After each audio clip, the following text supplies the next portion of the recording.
Merci d'être là. J'espère que vous allez bien à la maison avec la période des fêtes qui s'amène à grands pas. Évidemment, l'effervescence et plusieurs sujets aussi qui s'inscrivent dans cet espace-temps de plus en plus qu'on se rapproche de la période des fêtes. Entre autres, rencontre avec Caroline Mallette qui est du Centre de bénévolat Moisson-Laval. Aussi sera à ses côtés Madame Valérie Gagnon qui est de la Société Saint-Vincent-de-Paul pour nous parler d'une campagne évidemment de financement pour pouvoir bien garnir les tables des familles lavalloises durant la période des fêtes. Nicolas Vincent-Poirier viendra nous parler de cinéma, sa propre série. Après nous avoir tant parlé de films, ben oui, il sera là pour valoriser son savoir-faire. Aussi, Valérie Deslandes nous parlera, entre autres, du deuil.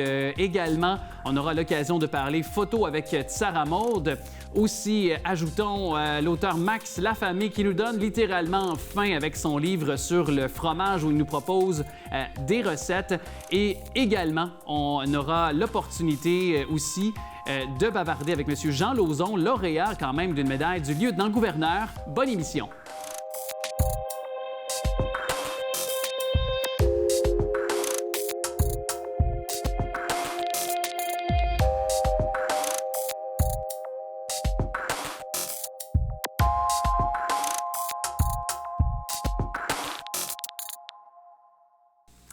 Vous le connaissez, c'est un chroniqueur, entre autres, Salut Bonjour, bien entendu aussi auteur de plusieurs livres sur le domaine de la bouffe, de la nourriture, de la cuisine, et puis je suis très content de l'accueillir. Récemment, il a lancé Max Lafamé, Fou de fromage aux éditions Goélette. Il est avec nous de façon technologique. Salut Max! Salut Alex, ça va bien? Ça va bien toi? Oui, merci. Content de te retrouver. Pourquoi le fromage?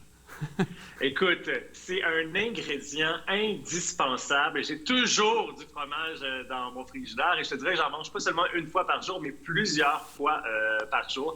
Donc, ça fait partie, en fait, de mon ADN.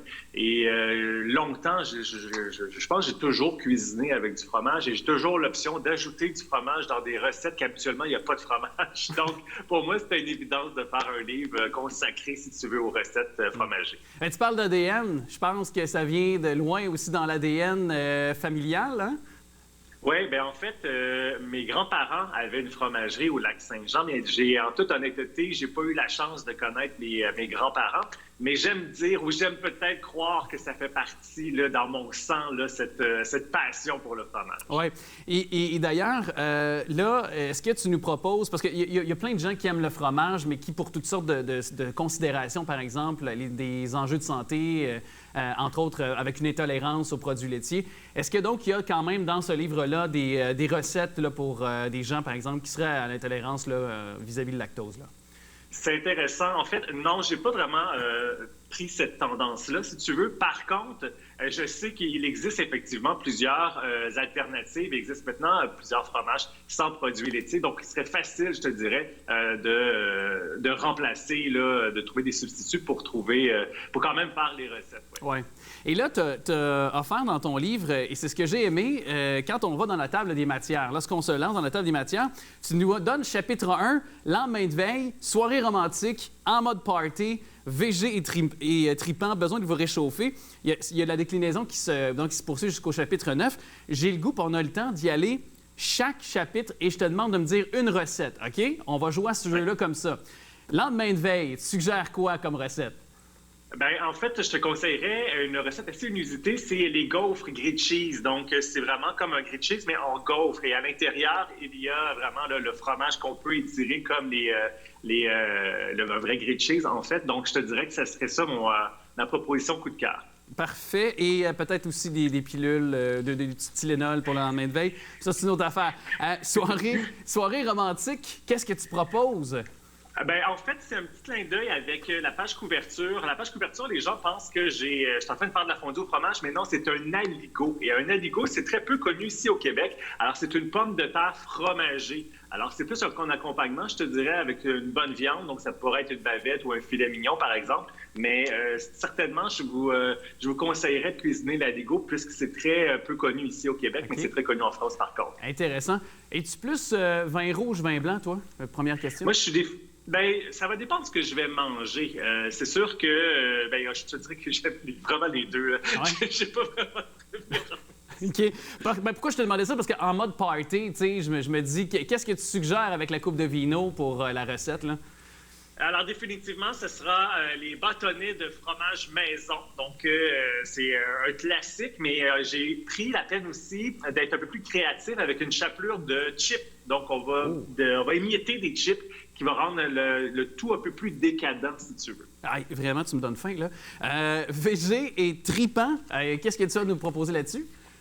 Alors, VG et tripant, c'est sûr que les gnocchis, c'est tendant, mais ça serait tentant, mais je te dirais des coquilles farcies aux 3 fromages. Donc, c'est des grosses coquilles qu'on va farcir dans une sauce marinara également. Fait que je te dirais que ça serait ma suggestion. Pardon. Ouais. Pas de problème. Et là, on a l'impression que, parce que là, il n'y a pas de neige encore au moment de se parler, fait que là, tu sais, c'est encore le temps de faire des barbecues. Fait que si on y va sur nos barbecues, qu'est-ce que tu nous proposes, mon cher? Ce qui est intéressant avec le barbecue, c'est les bavettes de bœuf qu'on va bien sûr mariner, mais on va terminer la cuisson en plaçant une tranche de fromage brie et une salsa par-dessus. Donc, c'est vraiment décadent. Je te dis, là, du steak et du fromage fondu, c'est un classique, c'est super bon. C'est vrai, tu as raison là-dessus. Et Sous la mer, maintenant, qui est le chapitre 7, une proposition là-dessus? On ne pourrait pas passer à côté d'un classique, ça aussi, mais à ma façon, c'est le homard thermidor. Donc, le fameux homard qu'on va cuire, qu'on va couper en deux. On va se créer une sauce avec d'alcool et puis on va venir gratiner ça avec le fromage Hercule, qui est un de mes fromages préférés, mais ça pourrait être le fromage de votre choix, évidemment. Et le dernier, le préféré de bien des gens, avec le temps des fêtes en plus qui s'en vient bientôt, il y aura bien des occasions de manger des desserts, de se sucrer le bec. Qu'est-ce que tu proposes? Alors, je propose ma version de mon gâteau au fromage sans cuisson. Donc, c'est relativement très facile, servi avec un coulis de fraises et de framboises. Donc, c'est quelque chose de super réconfortant, le cheesecake. Puis moi, c'est pas le cheesecake américain comme ça. C'est quand même un peu plus léger. Alors, okay. Il est légèrement plus petit. Oui. Sinon, t'en prends 2 portions. Bien, c'est ça, exactement. Puis surtout, quand on est au temps des fêtes, on en prend 2 ou 3. Puis moi, je ferais tellement n'importe quoi pour un cheesecake. Merci de proposer cette suggestion-là. Et puis, je voulais aussi savoir par le fait même, est-ce que tu t'es rendu compte au fur et à mesure, évidemment, de tes échanges, de tes recherches, de tes tentatives de recettes aussi pour ce livre-là. Est-ce que tu as découvert peut-être que les Québécois connaissent mal le fromage, dans le sens que ça fait des centaines d'années qu'on est chez nous, qu'on le confectionne ou qu'on le mange de la même façon. Mais est-ce que, justement, il y a encore plein de découvertes à faire sur le fromage que peut-être les gens au Québec, parce qu'on est plus traditionnel, on le connaît moins, par exemple, des à côté, des choses aussi qui sont à découvrir sur le fromage, selon toi? Oui, mais c'est sûr que je pense qu'on a dépassé le cap des 700 fromages québécois différents. Mais je te dirais que j'ai quand même vu une évolution et une différence dans les 10 dernières années. Donc, je trouve qu'on a beaucoup plus de choix maintenant. Et puis, c'est sûr que des fois, c'est des fromages tellement dans des endroits locaux. Je suis allé en visite aux îles de la Madeleine cette année. J'ai appris à connaître une fromagerie de fromage à la crème. De fromage de chèvre, pardon, que je connaissais pas parce que c'était quelqu'un de la région, une fromagerie de la région. Donc, c'est sûr que des fois, il faut être porté plus à être curieux et à voyager pour connaître les différentes fromageries à travers le Québec. Oui. Puis, il y a plusieurs endroits aussi, pour ne pas dire le centre du Québec, qui est le fief un peu de la poutine, on le sait. Puis, bon, le Victoriaville, Drummondville, ça reste une guerre à finir entre les deux, là. Mais une rivalité, mais quand même, ils ont créé la route des fromages là-bas. Ça, je sais. Donc c'est beau de voir. Il y a un tourisme aussi qui s'est créé à partir du fromage. Donc, c'est pour dire à quel point ça a pris de l'importance dans nos vies également, ça, la bouffe et le fromage, en l'occurrence. Absolument. Puis c'est un peu comme tantôt je t'expliquais, à chaque endroit qu'on peut visiter au Québec, on va retrouver des fromageries. Et je trouve que c'est intéressant peut-être même de faire une recherche avant de partir lorsqu'on part à une destination de la province pour savoir justement c'est quel genre de fromagerie. Parce que souvent, on peut les visiter. C'est ça qui est intéressant. Aussi, puis peut-être à faire en cadeau, ce livre-là, avec un bon fromage québécois, tiens donc à l'approche du temps des fêtes. Je pense que c'est une belle combinaison gagnante, celle-là. Max Lafamé, merci beaucoup de nous donner faim aussi. Merci à toi. Bonne fin de journée. Merci.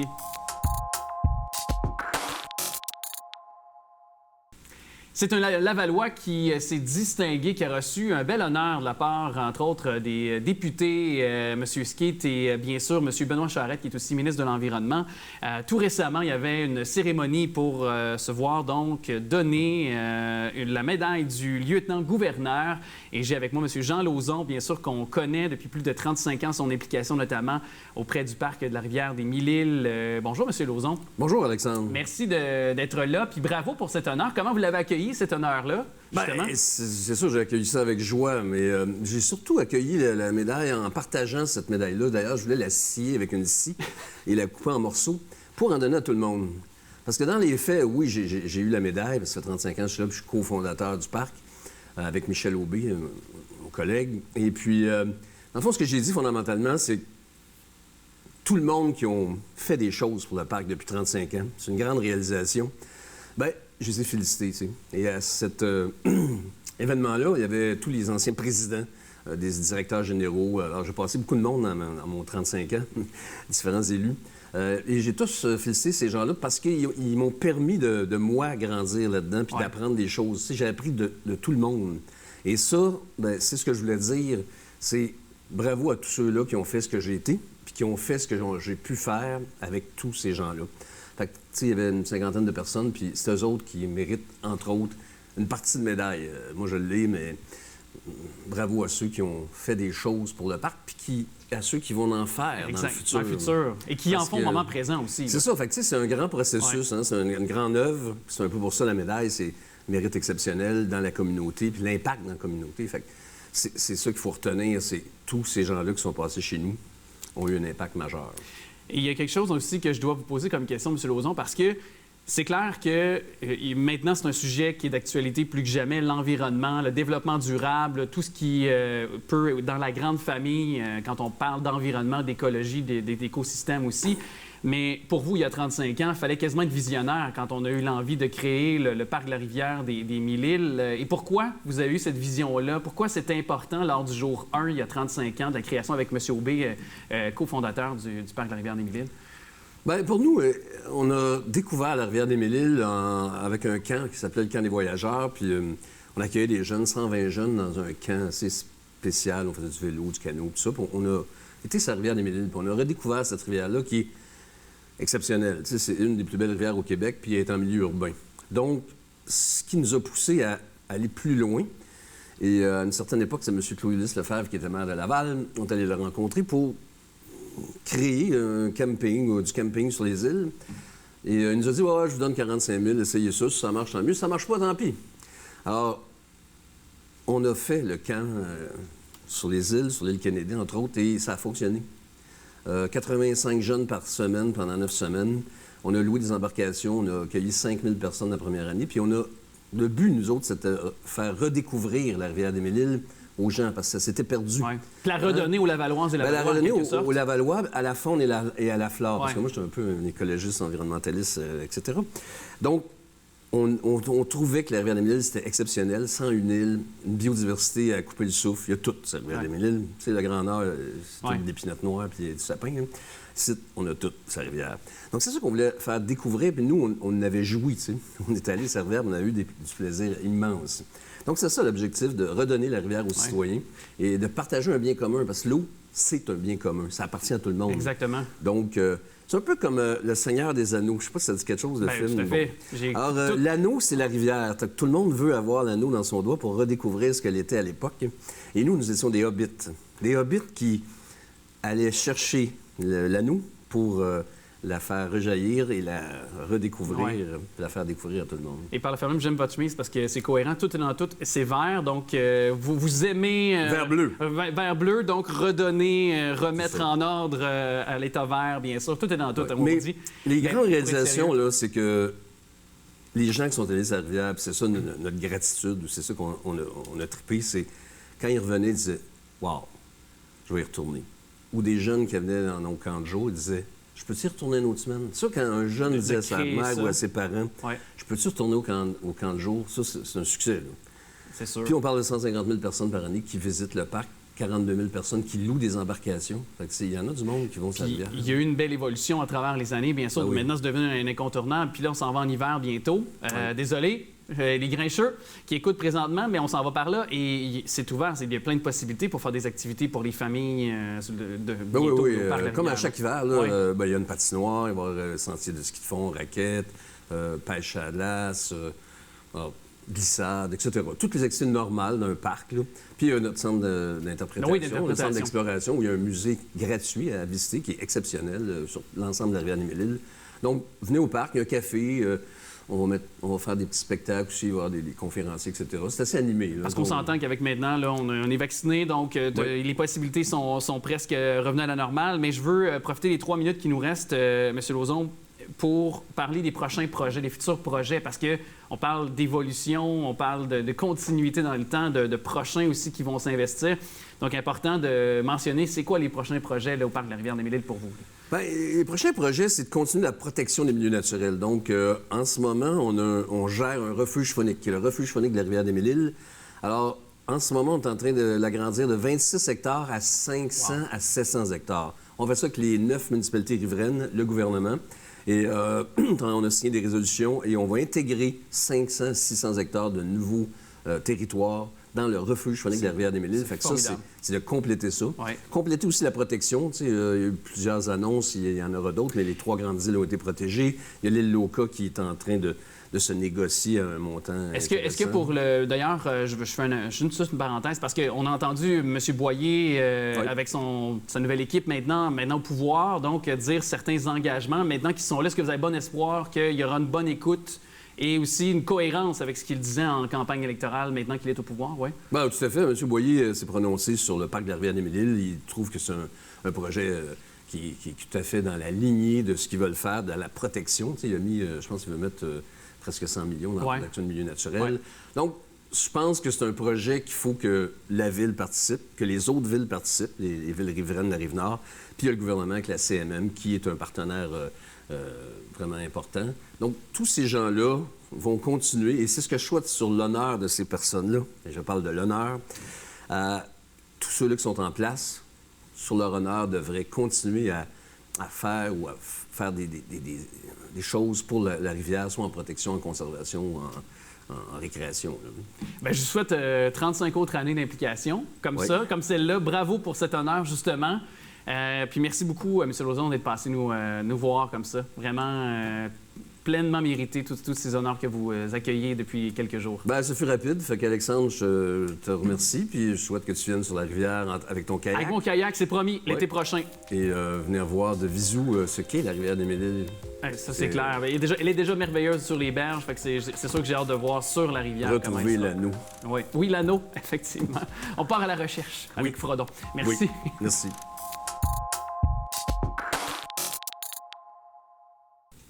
Avec la Semaine québécoise de réduction des déchets qui s'est déroulée et terminée dernièrement, à fin octobre, il y a eu plusieurs initiatives qui ont été faites, à même le fonds Éco-IGA, évidemment, qui est mis aussi de l'avant-plan par cette, d'ailleurs, firme d'épicerie pour pouvoir valoriser aussi la récupération et toute initiative aussi qui permettent la réduction des déchets. Et puis, il est avec nous, lui-même propriétaire de plusieurs commerces IGA sur le territoire lavallois. Monsieur Hector Gonéry, merci d'être là. Merci, bonjour. Quelles ont été les initiatives qui ont été faites à même vos magasins là, sur le territoire lavallois là, pour permettre justement la réduction de déchets durant cette semaine qui s'est terminée le 31 octobre dernier? En fait, il y a plusieurs initiatives qui sont faites, puis travailler avec les fonds, puis parrainer avec les Jours de la Terre aussi, qui nous aident là-dedans. Sur le territoire lavallois, on est une dizaine de marchands IGA qu'on travaille à tous les jours pour améliorer la situation aussi. Je pense qu'à ces jours, à l'ensemble des marchands, là, on a tous, ou à peu près tout le monde à Laval, on a réussi à avoir une accréditation. Donc, en moyenne, là, ça se permet, on a économisé à peu près 450 tonnes là, qui ont été recyclées et retravaillées pour avoir moins d'impact au niveau de l'environnement. Là. Et quels ont parmi ces initiatives-là, ces exemples-là que vous pouvez nous donner, par exemple, chez vous, qu'est-ce que vous avez fait dans vos supermarchés là, pour réduire ces déchets et tenter aussi d'améliorer finalement les choses que sur le plan environnemental? Bien, c'est sûr qu'en tant que bannière, là, on a vu dernièrement là, on était dans les premiers à arrêter l'utilisation des sacs en plastique. Donc, ça, on était avant-gardiste en tant que bannière. Là, puis ça, c'est à l'échelle québécoise. Là. Avant que le gouvernement ou les différentes villes interdisent, IGA est allé un pas de l'avant, puis on a dit on va y aller avec les sacs en papier, même s'il y avait des enjeux au niveau de l'approvisionnement. Ça, c'est dans l'ensemble des IGA. Plus ponctuel dans nos magasins à Laval, là, ça peut commencer par des petits sacs, que ce soit le recyclage, compostage. Ça, c'est des actes, c'est des petits pas. Mais on a aussi on investit généralement dans nos magasins. Donc, ça peut être les changements des lumières d'ailes, par exemple. Donc, ça a un gros impact au niveau de l'économie d'énergie. On a aussi un programme d'économie au niveau de l'Estéromus. Donc, c'est pas très populaire. C'est pas tout le monde qui le fait. C'est pas facile à recycler de l'Estéromus. On a une compagnie, on a une association à qui on fait affaire. Dans plusieurs magasins, on réussit à réutiliser puis recycler le Stéromus aussi. Donc ça, c'est des choses ponctuelles. Aussi, on a le traitement des matières grasses. Donc, on recycle ça pour le réutiliser. On l'achemine à différentes entreprises.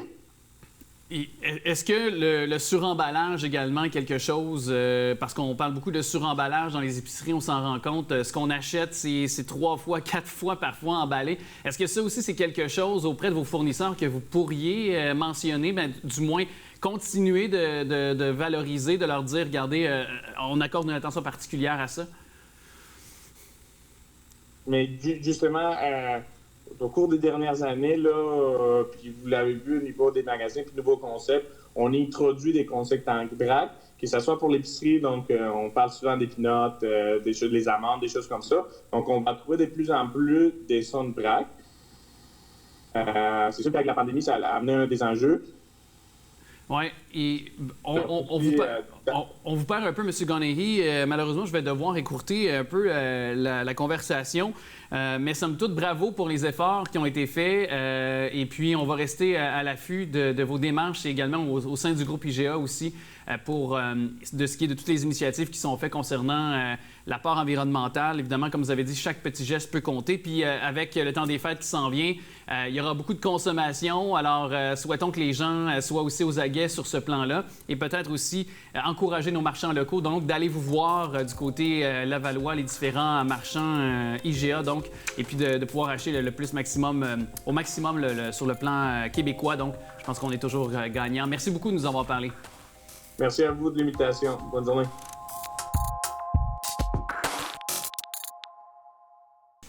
Je suis content de l'accueillir. Elle est hypnothérapeute, propriétaire également d'une clinique d'hypnothérapie, soit Global Hypnose. Salut Valérie Deslandes. Salut Alex. Ce qu'il faut ajouter, c'est que tu es aussi autrice également, notamment d'un livre qui s'appelle « Se faire à l'idée sur le deuil ». Oui. Peut-être nous dire quel a été le déclencheur pour écrire ce livre il y a quelques années pour toi? Bien oui, il y a 16 ans déjà, en fait, à mon été de 17 ans, tout juste en sortant du secondaire, mon père est décédé dans des circonstances accidentelles, un peu tragiques et dramatiques. Ça a eu un impact sur toute ma famille qui a été gigantesque. Alors, suite à ça, bien, j'ai été cliente en thérapie pendant 4 ans. Et un jour, ma thérapeute m'a dit « Val, tu devrais étudier en psychologie. » Puis moi, je me suis dit « Il là là, le métier que je voudrais donc pas faire. Écouter des gens toute la journée. » Finalement, j'ai été très attirée par l'hypnose. J'ai vu un spectacle d'hypnose. Ensuite de ça, bien, je me suis informée sur l'hypnothérapie. J'ai été très impressionnée de ce que j'ai découvert. J'ai étudié là-dedans et j'ai commencé à être hypnothérapeute, spécialisée dans le deuil, simplement parce que c'est ce que j'ai vécu. Et l'écriture du livre est venue à travers les années. Ça m'a pris, Alex, 8 ans à écrire le livre. Quand même. Puis ouais. Ça, est-ce que c'est basé sur ce que toi, tu as vécu, puis également des rencontres que tu as faites de clients qui allaient te voir partager leur deuil? Ou... C'est pas du tout basé sur les rencontres que j'ai faites avec mes clients. C'est un livre qui est monté plus comme un conférencier parce que j'ai fait plus de 200-300 conférences, moi, Alex, aussi, dans ma carrière. Comment c'est monté? On explique le concept. Je donne un exemple que je tire de ma vie personnelle, étant donné que j'ai vécu le deuil d'une manière assez intense. Et la solution. Donc, chaque chapitre est monté comme ça. C'est un livre facile à lire. Et d'ailleurs, je suis en train de le lire présentement, puis on pourra peut-être en reparler éventuellement, là, parce que là, j'avais pas tout à fait fini de le lire. Fait que c'est pour ça que je voulais ne pas dire des choses ou peut-être pas connaître la pleine teneur du livre et tout ça. Oui. Mais quand même, quel lien il y a entre, justement, l'hypnothérapie et ta spécialisation, disons-le comme ça, et ton livre sur le deuil? On peut y voir un lien quand même, là. Bon, on peut y voir un lien, oui, dans le sens où, quand on intervient sur une sphère de la psychologie, bien, on peut y intervenir avec toutes sortes d'outils. OK? L'hypnose, ça soulage principalement des symptômes émotionnels. Des symptômes émotionnels dans le deuil, il y en a beaucoup. Donc, le travail de soulagement avec l'hypnose est très, très utile dans le deuil pour faire un pas à la fois. Dans le deuil, le temps est un allié très, très puissant. Donc, on ne peut pas être en urgence. On ne peut pas dire que le deuil est une raison de consultation brève. OK. Parce que le temps fait partie du dossier. OK? Je comprends. Il y a un bon thérapeute, il y a un bon lien thérapeutique, il y a un client qui a envie d'être là, puis il y a le temps. Puis aussi, pour avoir vécu un deuil, aussi, moi, c'est ma sœur qui est décédée du cancer à l'âge seulement de 24 ans. J'ai connu ça de près de moi, puis il y en a plein de gens aussi qui ont vécu des deuils, peut-être même récents avec la COVID. Il y a plusieurs phases dans un deuil. Ouais. Il y a entre autres la colère qui est une étape souvent, et tout ça, on pourrait les décliner. Mais là où je veux aller, c'est, est-ce que c'est la même chose? Est-ce que ta façon d'intervenir va aussi y aller à chaque phase du deuil pour aider la personne, la soulager aussi? Oui, bien, en fait, quand j'avais 17 ans, j'ai trouvé des livres qui parlaient des étapes du deuil. Et moi, je m'y suis mal retrouvée. J'ai jamais rien fait comme personne, fait que le moule du deuil qui m'était présenté me convenait moins bien. Alors, le livre que j'ai écrit, il est sur les émotions vécues dans le deuil, tout simplement. Alors, moi, quand je reçois quelqu'un qui souffre émotionnellement, je regarde ça. Je regarde l'état émotionnel de la personne. Qu'est-ce que cette personne-là a besoin aujourd'hui? Dans le deuil, c'est super important de faire affaire avec un thérapeute qui est intuitif, ouvert, compréhensif, puis qui peut s'adapter rapidement à l'état du jour. Alors, toute ma pratique est basée là-dessus. Tu vas comment? Tu veux quoi? Qu'est-ce qui te ferait du bien? Qu'est-ce qu'on soulage aujourd'hui? Parce que, évidemment, aussi, la façon de vivre le deuil de chaque personne est différente aussi. Le lien que tu as aussi d'affection ou de personnel envers un proche est différent également d'une personne à l'autre également. Bien oui, puis Alex, pour le vivre en ce moment, en étant en soutien à plusieurs familles pour la même personne décédée, c'est très impressionnant comment ils sont tous à une place différente. C'est très, très impressionnant. Donc, quand on reçoit pour la même raison et que tout est différent, c'est de là que je dis que, bien, en fait, être thérapeute dans le deuil, on parle de haut niveau de souffrance, on parle d'un thérapeute adapté. Moi, j'appelle ça la haute voltige de l'intervention. Il faut vraiment être en conscience, connecté, puis faire vraiment à la bonne place. OK. Puis quand tu dis à la bonne place, parce que j'ai fait une hypnose avec toi, est-ce que pour toi, ta technique d'intervention est aussi très différente que de soulager, par exemple, quand c'est de l'anxiété ou autre? Absolument. Oui, complètement. Ouais. Il y a des techniques vraiment propres au deuil, mais les techniques de soulagement émotionnel, c'est autre chose que les techniques du deuil.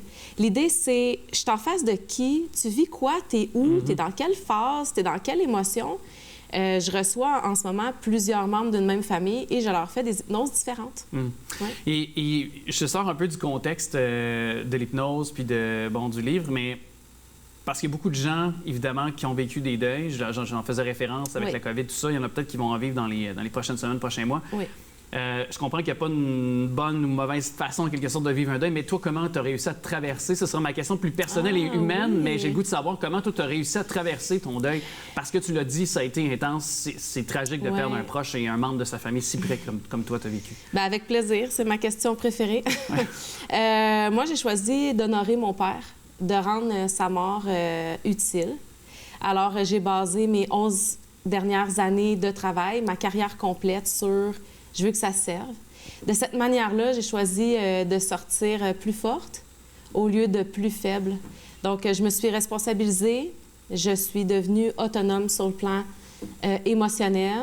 J'ai travaillé sur moi toute ma vie. Le cheminement, c'est quelque chose qui est pour toujours. Qui n'est jamais terminé. Là, qui n'est jamais terminé. Et aussi, j'ai développé des croyances aidantes au lieu de rester dans des croyances limitantes. Donc, ça, c'est très important. J'aborde le sujet de la spiritualité en bureau avec mes clients. Aucun lien avec la religion, sauf si la personne a la religion comme spiritualité. Les croyances, ça joue un rôle important dans le deuil, comme le temps. au lieu de Je suis l'urgence. pleinement d'accord avec toi sur la spiritualité. Moi aussi, ça peut devenir... Tu sais, les gens, quand on dit ça, peuvent penser à l'écoute, c'est ésotérique. Non, je pense qu'on peut avoir tous notre propre interprétation de ce qu'est la spiritualité, comme tu l'as avancé. Puis moi aussi, je me suis tourné vers des choses qui, pour moi, me faisaient du bien, qui pour moi, avaient un sens. Puis ça, c'est correct. Il ne faut pas juger les gens dans leur façon de l'interpréter. Merci d'avoir été ouverte comme ça. Merci, Alex. Merci d'avoir aussi pris le temps de bavarder sur ce qu'est le deuil.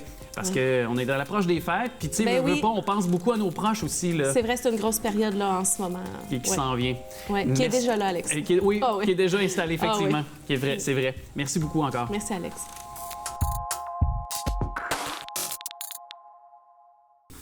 La grande guignolée des médias s'en vient chez nous, c'est le 2 décembre. C'est partout au Québec, évidemment.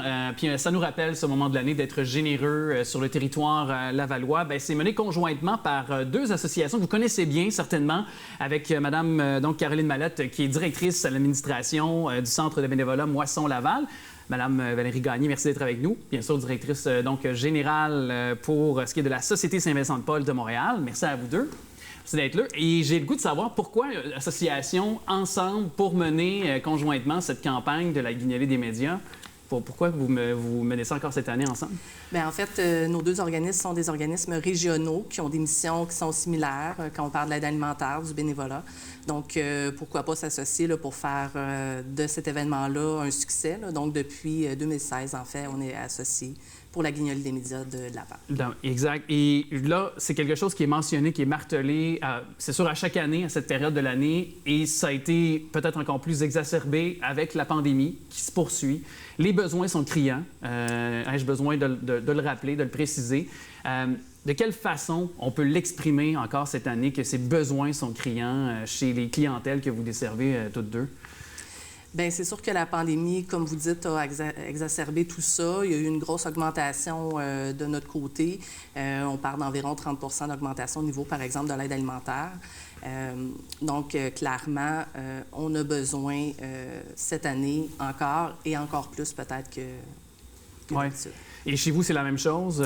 Les chiffres sont plus élevés ou est-ce que vous constatez d'autres choses? Ou, Les chiffres ont augmenté, évidemment, mais il y a aussi le visage de la pauvreté qui a changé. Donc, on note une forte augmentation aussi au niveau des personnes seules. Ceux qui ont perdu leur emploi, il y a eu beaucoup d'aides qui a été octroyée pendant la pandémie, mais maintenant, le filet social tend à diminuer, puis on note vraiment une hausse par rapport à l'aide alimentaire qui est demandée auprès de nos usagers. Oui. Bien, vous le dites, hein, même juste la PCU ou des aides du même genre du gouvernement fédéral qui s'est terminée cet automne dans certains cas. Donc, il n'y a plus beaucoup d'argent non plus pour des familles. Le coût des loyers qui est très élevé également.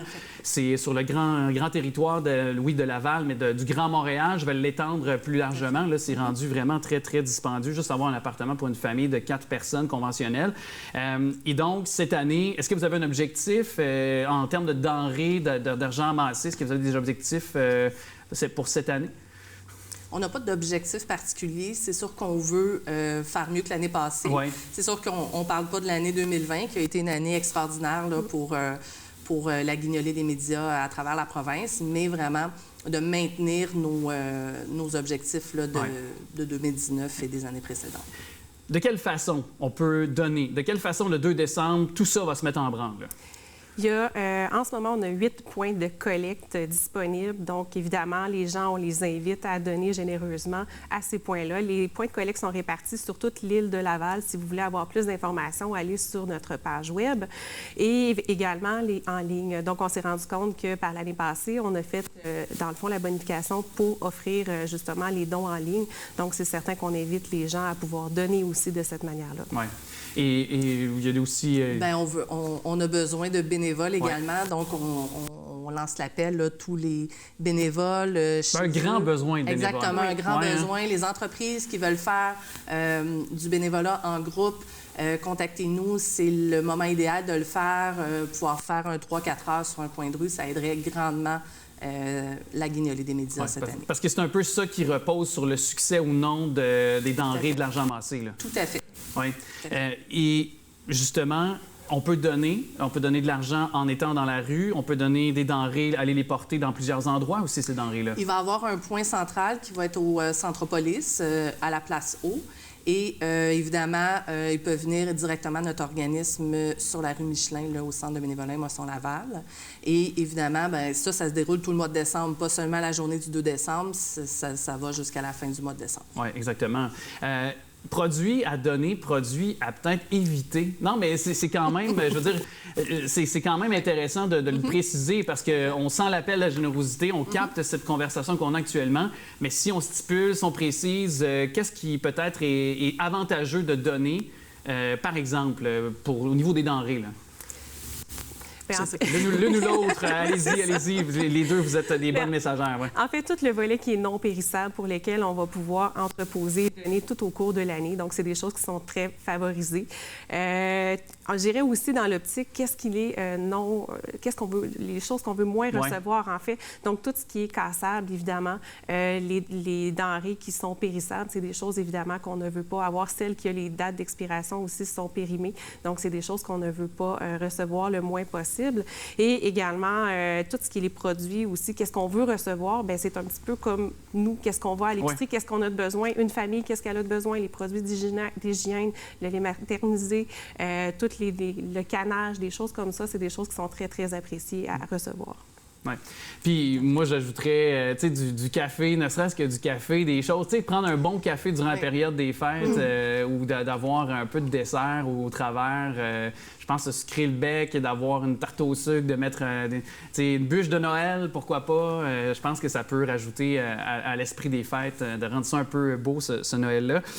Et puis, je pense que c'est important pour vous de mentionner les partenaires aussi. Précisez-le parce que je pense que sans eux, ça ne serait pas possible de tenir ça. Exactement. Sur le territoire de la Ville de Laval, on a deux très grands partenaires, la Ville de Laval et les Caisses des Jardins de Laval, qui nous aident, qui nous soutiennent au niveau financier, au niveau matériel, vraiment avec le soutien, là... De eux, ça ne serait pas possible non plus. Exactement. Là. Exactement. Et on a encore un peu de temps. Ça se poursuit les besoins le reste de l'année. Puis le grand besoin de bénévoles également. De quelle façon on peut, tout au long de l'année, finalement, continuer à s'impliquer? Ce sera pas... Parce qu'après le 31 décembre, après le temps des fêtes... ça va continuer, les besoins. Ça va peut-être augmenter encore, malheureusement, les gens qui seront dans le besoin. Alors, comment on peut s'impliquer auprès de chacune de vos organismes? Bien, je pense que c'est de la même façon, en donnant au niveau des denrées. L'aide alimentaire, c'est tout au courant de l'année, là, pas seulement à Noël, donc ça dure 12 mois par année. Les bénévoles, c'est la même chose, on en a besoin tout au courant de l'année. Il y a plusieurs activités dans chacun de nos organismes, donc on a besoin de gens pour nous aider au niveau de levée de fonds, au niveau de directement, nous, dans notre entrepôt, prendre des appels, faire des appels. C'est vraiment des différents besoins là, qu'on a que vous pouvez, que les gens peuvent faire. Exactement. Et évidemment, ne pas oublier, je pense, de faire un appel durant le temps des fêtes, durant le mois de juste appeler ces gens, de dire comment vous allez, les fameux appels qu'on appelait d'amitié, qui a été fait. J'en ai fait aussi beaucoup, là, je continue à en faire. Puis ça, je pense que ça également, ça peut juste faire une petite différence en plus de donner durant la période des fêtes. Un grand merci, puis on vous souhaite tout le succès pour cette campagne 2021. La guignolée des médias qui est le 2 décembre prochain. Alors, vous voyez, vous avez un petit 2 qui traîne quelque part dans la voiture, peu importe, vous le donnez dans la cacane et tout le monde est heureux, puis ça va faire une grande différence, un don qui va faire une grande différence, j'en suis persuadé. Merci beaucoup. Merci à toi.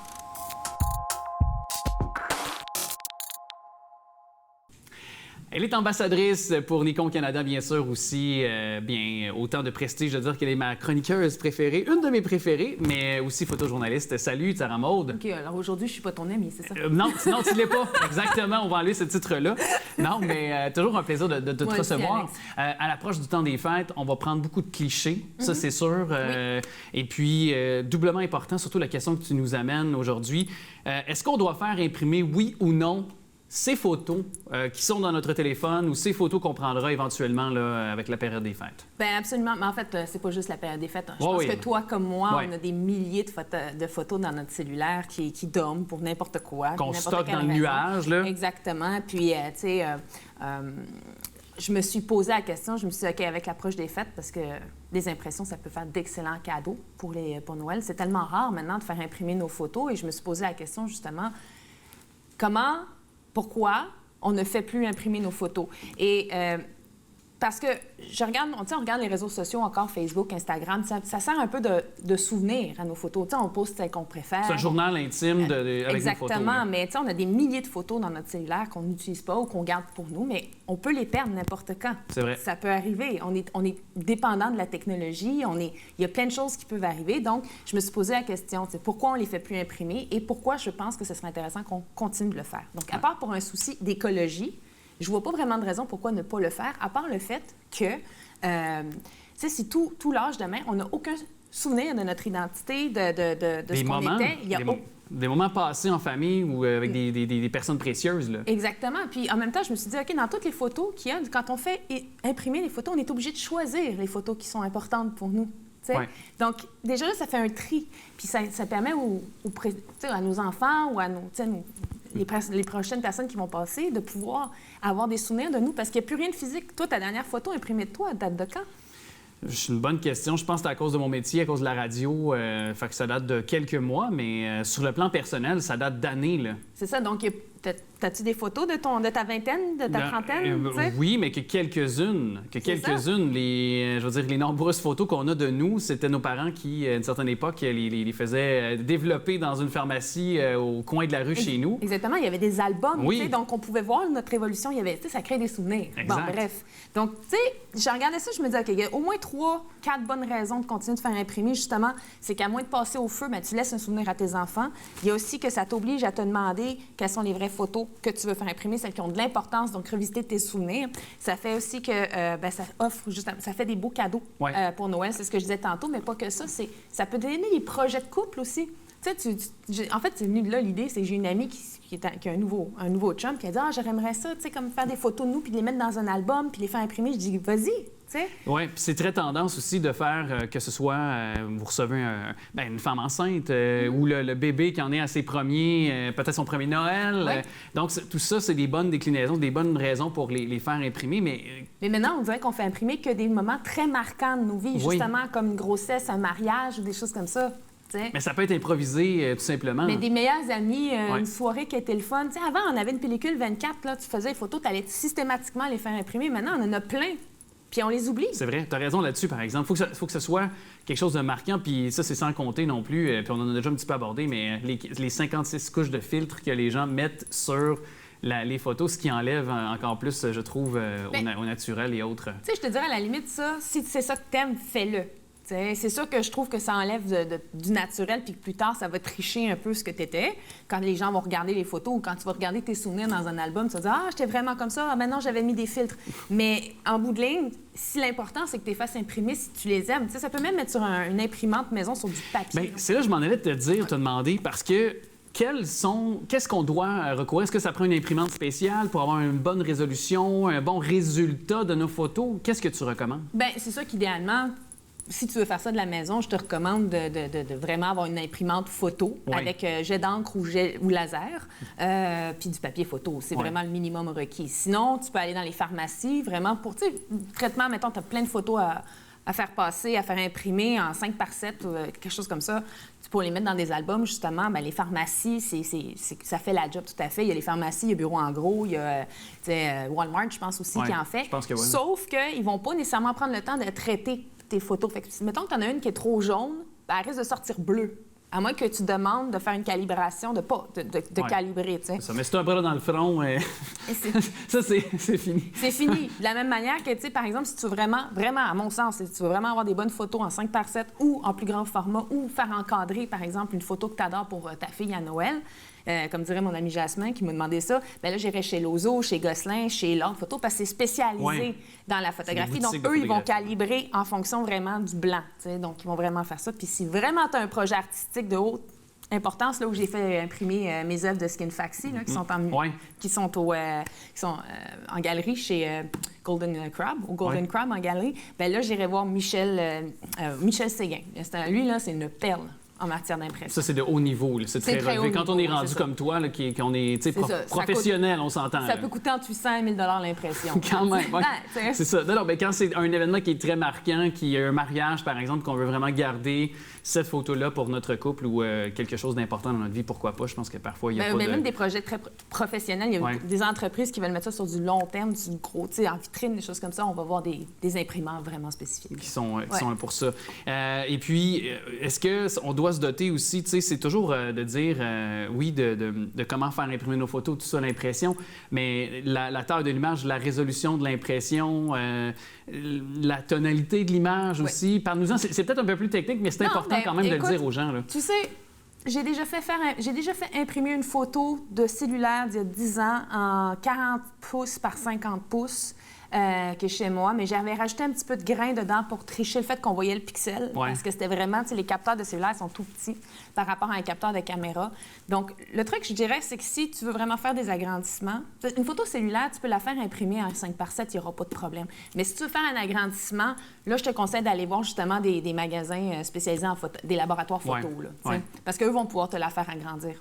Puis ça dépend encore toujours là, comme tu dis, on part toujours de la base de c'est quoi ta caméra aussi, là, je veux dire... Ben, tu sais, au jour d'aujourd'hui, je t'aurais dit, il y a 10 ans, je t'aurais peut-être dit les choses différemment, mais au jour d'aujourd'hui, tu sais, iPhones, on les voit, ces panneaux d'autoroute. Ce panneau d'autoroute a été fait par un iPhone. Donc, maintenant, l'extrapolation, on appelle ça de l'extrapolation, là, quand une petite photo, tu l'agrandis. Bon, c'est plus vraiment un problème aujourd'hui, même avec des cellulaires. Okay. Mais c'est sûr que en fait, ces boîtiers-là donnent juste tellement une meilleure résolution, une meilleure piquée que quand tu les fais agrandir, déjà, naturellement, tu peux les faire agrandir vraiment. Tu n'as pas besoin de les faire agrandir, les photos, maintenant, quand tu as ce genre de boîtier-là. Mais si tu décides de les faire agrandir, tu as beaucoup plus de possibilités. T'sais. Mais est-ce qu'il y a aussi, tu sais, quand on parle, parce que des fois, c'est difficile aussi de s'y retrouver, le JPEG, tu sais, bon, le RAW, tu sais, il y a plusieurs, un peu comme l'audio, il y a des MP3, il y a du Wave, il y a toutes sortes de déclinaisons qu'on peut avoir. Fait que dans la photo, peut-être nous vulgariser ça un peu pour les gens qui écoutent actuellement. En gros, le RAW, c'est assez simple, ça le dit, c'est brut. Ouais. Okay, donc, il n'y a eu aucune retouche. Généralement, quand tu fais des photos et que c'est JPEG, c'est comme si ton boîtier, naturellement, ou ton cellulaire, en fait, les photos que vous faites, c'est des JPEG aussi avec les cellulaires, c'est que ça va calibrer tout de suite la lumière, tu sais, ça va jouer, ça va contraster, ça va jouer les blancs, ça va essayer d'équilibrer le maximum ta photo. Ça, c'est un JPEG. C'est-à-dire qu'il a été processé ou... c'est pas le bon terme, c'est un terme anglais, mais il a été traité par l'ordinateur de ton cellulaire. Okay. Le RAW, c'est vraiment... L'image naturelle, là, mettons. Il n'y a aucun retour. C'est-à-dire la lumière naturelle. C'est pour ça qu'elle sort toujours un peu plus grise aussi, parce que le filtre, il n'y a pas de filtre, c'est qu'elle n'a absolument pas été traitée. Donc, elle sort plus grise, naturellement. Puis après ça, là, nous, on fait les retouches comme photographe dessus. Ouais. Intéressant tout ce que tu nous dis. Hey, je veux juste, parce que souvent, on parle tu nous donnes tes conseils, puis tu nous dis plein de trucs.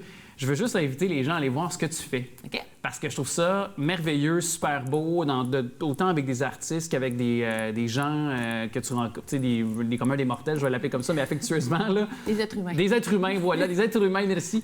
Non, mais dans le sens que s'il y a des gens qui sont à l'écoute, qui veulent avoir tu sais, vraiment une période avec toi pour pouvoir se faire prendre en photo, shooting photo, bien, c'est possible de le faire comme tu fais présentement. Je te l'avais dit que tu t'y attendrais pas. Oui, c'est vrai. tu m'as pris vraiment au piège. Donc, tu peux le faire. Puis, tu as un portfolio qui est super volumineux et surtout de haut calibre, de haut niveau. Alors, je veux juste le dire aux gens. Ton Instagram, c'est la meilleure façon d'aller voir ce que tu fais? En fait, oui. Instagram, ma page Facebook aussi, Zara Maud Images, mon site web, zara.ca ou zaramaude.com, c'est vraiment la meilleure façon d'aller voir tout ce que je fais.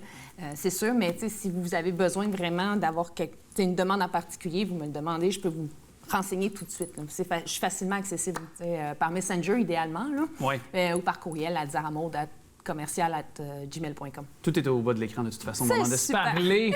Je te redis merci, Zara. À bientôt. Puis on se parlera, si tu veux, thématique temps des fêtes un peu. Oui, bien absolument. On pourrait, si jamais les téléspectateurs ont des questions par rapport aux thématiques de Noël ou peu importe, qu'on peut nous en poser, ils peuvent l'envoyer où? Ils peuvent l'envoyer au bas de l'écran, donc tvrl.ca, sur notre page Facebook également. Tout est là. Alors, tout est placé au moment de le dire. Parfait.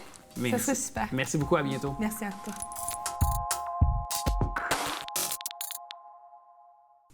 Nicolas Vincent Poirier, on se casse pas la tête, on fait pas de préambule. Salut. Salut Alex. Comment ça va? Ça va bien, toi? Hey, d'habitude, tu nous parles de films, de séries télé, de ce qu'il y a à surveiller dans le domaine du cinéma. Mais là, tu t'es dit, hey, pourquoi pas m'a parlé de moi, tu voulais manquer de modestie un peu aujourd'hui, plastronner un peu avec nous autres. Ta série à toi?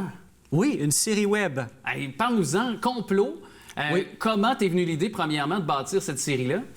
Ben, tu sais, pendant le confinement, début 2020, on était tous à la maison, on avait beaucoup de temps. Et moi, j'ai fait beaucoup de courts-métrages quand j'étais plus jeune et j'avais écrit des scénarios et tout ça. Et bon, maintenant, en tant que monteur temps plein, bon, j'ai pas vraiment le temps de faire ça. Mais tout à coup, quand le confinement est arrivé, ben, on a tous eu plus de temps. Et beaucoup de complots aussi autour de nous. Oui. Mais tu vois, moi, les complots, c'est quelque chose que j'ai toujours aimé. Depuis 2007, vraiment. C'est en 2007 que j'ai découvert les complots. De et pour quelle moi, façon? c'est un ami qui m'en a parlé. OK. Et puis, tu sais, il m'a dit, oh, tu sais qu'il y a un groupe de gens qui contrôlent le monde et tout ça. Et c'est comme ça que j'ai embarqué là-dedans. Et moi, les complots, pour moi, c'est un peu comme la lutte. On regarde la lutte. On sait bien que tout le monde joue un peu la comédie. Que c'est arrangé, quelque chose de pas vrai, mettons. Là. C'est ça. Et pour moi, les complots, c'est sûr qu'il doit y en avoir des vrais, mais tu sais, bon, je m'attarde pas à ça. Moi, ce que j'aime, c'est les liens à faire. Et ça faisait longtemps que je voulais faire un court-métrage pour montrer un peu mon point de vue sur les complots. Pas une théorie de complot en particulier, mais juste ce que ça représente pour moi, c'est-à-dire que des complots, il y en a absolument partout, Puis ce qu'il y a mais derrière, à petite échelle, qui sont pas liés. C'est ça. Et ce qu'il y a derrière les complots, ce qui amène au complot également. C'est ça. Et ben, pendant le confinement, ben, j'ai eu beaucoup de temps pour écrire. Non, pas tant que ça. J'ai été très, très zen là-dessus, mais j'ai eu le temps d'écrire un peu. Et là, je me suis dit, mais comment je vais faire pour faire Au début, c'est un court-métrage qui est devenu une série web. Comment je vais faire pour faire une série web seul chez moi, parce qu'on était tous à la maison. On n'a puis... pas chaud de rester à la maison, puis de prendre des images. Ça prend des images pour construire des acteurs, des comédiens, des... C'est ça. T'sais. Qu'est-ce que je peux faire seul chez moi? Je ne vais pas faire tous les personnages. Et c'est là que, eh bien, j'ai découvert ce qu'on appelle le stock footage, les vidéos libres de droit, que ce soit sur Pexels, Pixabay. Il y a plusieurs et tant plateformes d'autres. pour ça qui est disponible. C'est ça, des vidéos, des photos, des images qu'on peut trouver gratuitement, libres de droit. Il y en a qui sont payantes, il y en a qui ne le sont pas. Et moi, j'ai regardé tout ce qui était gratuit. Qu'est-ce que je peux faire avec juste tout ce qu'on offre de gratuit, y compris la musique, des effets sonores et tout ça. C'est parce que je souris, parce que j'ai vu ton premier épisode, puis c'est à l'image de qui tu es. Tu es con intelligent. C'est con intelligent. Merci beaucoup. Non, mais c'est vrai.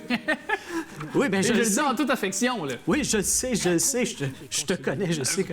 Ben oui, ben je le prends comme un très bon compliment, merci Alex. Et ben ça, j'ai décidé de faire une série web avec uniquement des vidéos et des images libres de droit. Raconte-nous quel est le point de départ, ton intrigue, l'histoire, le résumé, le synopsis de ta courte web-série. OK, ben c'est 3 épisodes d'environ 6 minutes chaque. Et ce qu'on explique au début, c'est que j'explique ce qui pour moi est des complots. Pour beaucoup de monde, il y a plein de liens envers les complots. Et pour moi, non. C'est un complot, il y en a beaucoup, il y en a partout, mais c'est tout à petite échelle. Et un complot, ben, il va avoir des répercussions à cause de ce complot-là qui va créer en retour d'autres complots. Exact. Donc ça, c'est ma vision des choses là-dessus. Et c'est ce que c'est, cette série-là. C'est un effet domino de complot. Pourquoi tu ris? Non, mais je ris parce que j'ai encore en tête des images de la web-série et tu fais la narration, mon cher. Ben oui, mais c'est ça. J'étais tout seul chez nous. C'est Donc, ça. oui, j'ai absolument tout fait. J'ai fait la narration. Est-ce que je suis un bon narrateur? J'ai fait le mieux que j'ai pu. Non, mais c'est quoi? C'est ce que... Je ris parce que je t'écoute parler et j'ai en tête aussi la narration. Je veux dire, j'ai encore en tête l'épisode que j'ai visionné, le premier, puis encore là, c'est cohérent que quand tu fais la narration, pour moi, que ce soit bon ou pas bon, on s'en fout, mais c'est bon. Mais je veux dire que dans le sens que pour moi, ça vient, tu viens apporter un plus en faisant la narration. Et c'est ton projet, tu le portes sur tes épaules. Puis en plus, ce que j'aime beaucoup, c'est que justement, si ça avait été une voix professionnelle, par exemple, je trouve que ça aurait enlevé la candeur, le côté rafraîchissant. Le côté broche à foin. Ben oui, du projet, tout à fait. Ça aurait enlevé, je trouve, le charme de ce projet-là. Donc, c'est d'autant plus intéressant que tu le portes. Et là, la question que j'ai et que je pense que tous les gens qui écoutent actuellement, ça leur brûle les lèvres, tu nous parles souvent de box-office. Alors, ça va rapporter combien, ça, en box-office? Ça a coûté 0, donc... Ça a coûté 0 et ça va probablement rapporter 0. Écoute, je ne sais pas. Le but avec cette série-là, Alex, c'est que, regarde, moi, ce que j'aime, c'est la fiction, les films et aussi, bon, le montage. J'adore ça. Donc, cette série-là, c'est un gros trip de montage que je me suis permis de faire parce qu'avant, je n'avais pas le temps. Exact. Et là, tout à coup, je l'ai. Et puis, au niveau de ma narration, ça m'a tellement pris de temps parce que j'ai fait des versions où j'avais comme aucune intonation dans ma voix. Moi, je pensais vraiment que j'étais bon. Donc, j'admire vraiment ce que tu fais, comme tu sais, à la radio, être capable d'avoir une bonne intonation et tout ça. Ça m'a tellement pris de temps à y arriver. Je pense que je l'ai repris au moins 10 fois, juste la narration de tout ça. Là, parce que... Mais c'est bien fait, sincèrement, c'est bien réalisé, la narration est parfaite. Puis est-ce que, justement, de faire ce projet-là, ça t'a donné cet élan de confiance, puis aussi cette espèce de coup de pied dans le derrière, je vais le dire comme ça, de poursuivre un autre projet éventuellement aussi? Oui, ça m'a donné, parce que au début, cette série-là, c'était 3 minutes, 3 épisodes de 3 minutes. Et là, finalement, je me suis rendu compte que un de mes problèmes, c'est que je condense trop les choses. Donc, faut que tu laisses vivre, respirer les choses. C'est ça. Donc, j'ai montré ça à quelques personnes et là, les gens ne comprenaient absolument pas. Là. Donc, j'ai pris la première minute de la première épisode, puis je l'ai étiré, puis c'est ce qui fait presque la première saison. Oui. C'est les 3 presque premiers 20 minutes. Oui, c'est ça. Mais là, est-ce que tu pourrais donner... Parce que j'ai pas vu la fin, là. Fait que évidemment, je te pose cette question-là avant même d'avoir visionné. Il peut y avoir une deuxième. Il pourrait y avoir une deuxième et une troisième, là. Une troisième saison. J'ai assez de matériel pour ça. Donc, si ça fonctionne, si les gens aiment ça, oui, il va y en avoir une deuxième qui est déjà en partie montée parce que j'ai dû couper énormément dans l'histoire. Mais vraiment, ce qu'il faut comprendre de l'histoire, c'est un effet, c'est un complot qui en crée un autre. C'est une espèce d'effet domino. Et chaque épisode, on parle d'un personnage en particulier et comment est-ce que, justement, ils vont interagir par rapport à des complots différents. En tout cas, je te dis ça comme ça. Dans une saison 2, tu pourrais peut-être amener Amy. Oui, mais... pourrait peut-être faire partie d'un complot. Ton chien, précisons aux gens. Oui, peut-être, sauf que le concept, c'est tout vient du stock footage, d'images libres de droit. Il y a des certaines images, Alex, j'aurais juste pu prendre dans ma cuisine, mais non, il faut respecter le concept. Donc, il faudrait que je m'ouvre un compte et là, que j'envoie des images d'Amy et tout ça. Tout se fait, tout se fait, tu le sais, là. Ah oui, tout se fait, mais est-ce que j'ai le goût de m'embarquer là-dedans? Non. Je pense que non. Et tout d'un coup, qu'Amy devienne star du web, comme les autres animaux, comme les chats et les chiens, qui sont très virales, toujours sur Facebook et les médias sociaux. Je te dirais que je regarde pas beaucoup des animaux puis des vidéos virales avec des animaux. Ce que j'aime beaucoup plus, c'est tout ce qui est les complots, Alex. Tu le sais, tu me connais. Hey, je te dis merci. On peut trouver ça où? Sur mon site web, ma chaîne YouTube, et les liens apparaissent probablement apparaissent au bas de l'écran. Notre ami Daniel, qui est notre caméraman et monteur, justement, qui est fort magicien aussi de ses doigts pour faire tout ça. Un grand plaisir, un grand merci, mon cher, puis tout le succès, sincèrement, que ce projet-là mérite, parce que moi, je trouve ça très, très cool. C'est différent, ça nous fait rire, puis ça nous divertit. Ça remplit sa mission que tu avais espérée. Merci à toi. Merci, Alex. Je vous invite bien sûr à poser vos commentaires, également vos suggestions sur notre site internet tvrl.ca, même lieu également pour rattraper vos émissions préférées. Également notre page Facebook toujours à votre disposition. N'oubliez pas, tous les dimanches, notre bingo, le Bingo TV Laval à 9h30. Et d'ailleurs, cette semaine, 3 500 $ à gagner en lot, dont 2 500 $ pour la carte pleine. Voilà, je vous dis à très bientôt.